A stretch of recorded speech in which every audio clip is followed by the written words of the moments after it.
They say love is supposed to make you feel safe, but what if the person you love becomes the reason you start fearing silence?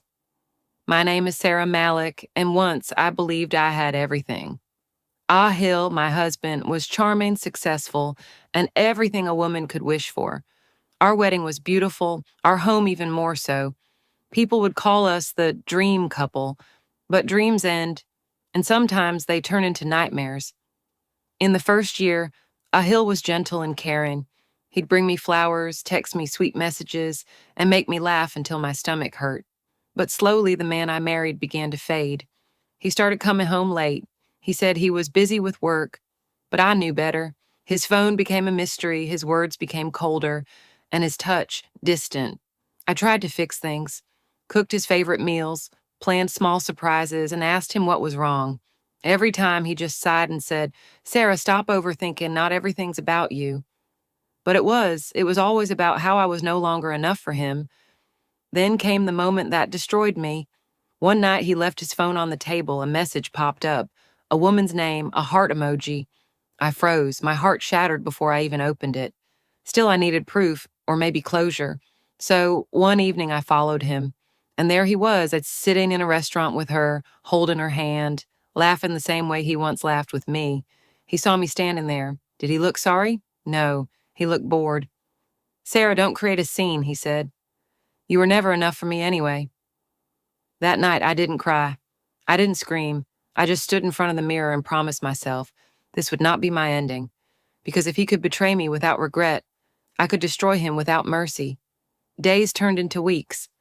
Everyone thought I was broken, and I wanted them to think that. But behind my silence, I was planning. Hill had made one mistake. Everything was in my name. The house, half his company shares, even his savings account. He once said, "It's all yours, Sarah." He was right. It really was. I started collecting evidence. His texts, photos, business files, and secret bank transfers. Every piece was a step closer to his downfall. At night, I'd sit in the dark, replaying every insult, every lie. Each one became fuel for my revenge. I stopped being his crying wife. I became his silent punishment. He didn't notice the change. He thought I'd accepted his affair, that I was too weak to fight back. He didn't know. I was just waiting for the right moment. One evening, he came home drunk, laughing on the phone with her. I watched him and thought, "Enjoy this laugh, Hill. It'll be your last." I called his business partners, invited them and our families to dinner. He assumed it was a reconciliation, but it was his execution night. That evening, I wore a red dress, the same one I wore on our first anniversary. He smiled when he saw me, thinking maybe I'd forgiven him. But my eyes told another story. When everyone was seated, I stood up and said, "I have an announcement." I placed the divorce papers on the table, along with a folder.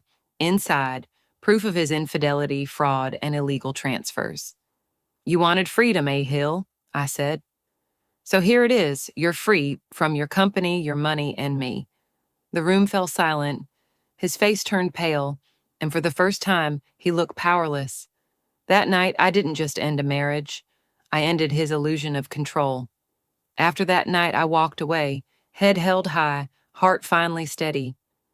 I didn't take everything from him, just what was mine. The rest, I left for karma. He tried to call me, begged for another chance, but my silence was louder than any answer. He lost everything, his company, his reputation, even the woman he cheated with. And me? I found peace in my freedom. I used the settlement money to start a business, an organization that helps women rebuild after divorce. Every time I saw a woman smile again because of my help, I felt stronger, lighter, healed. One afternoon, months later, I saw Hill again, in a cafe, alone, tired, defeated. He looked at me like a man who finally realized what he'd lost.